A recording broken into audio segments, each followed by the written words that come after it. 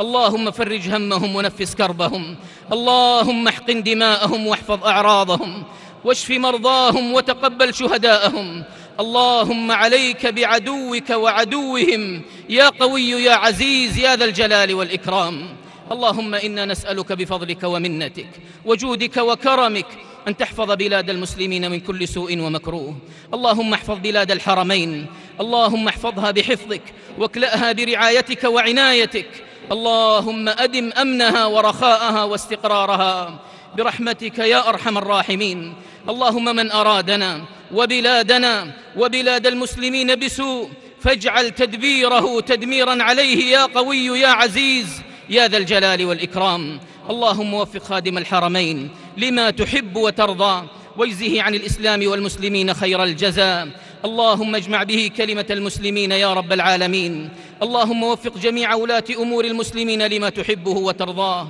اللهم انصر جنودنا المرابطين على حدود بلادنا اللهم أيدهم بتأييدك واحفظهم بحفظك اللهم سدد رميهم وثبت أقدامهم اللهم كن لهم معينا ونصيرا برحمتك يا أرحم الراحمين اللهم اغفر للمسلمين والمسلمات والمؤمنين والمؤمنات الأحياء منهم والأموات برحمتك يا أرحم الراحمين سبحان ربك رب العزة عما يصفون وسلام على المرسلين والحمد لله رب العالمين.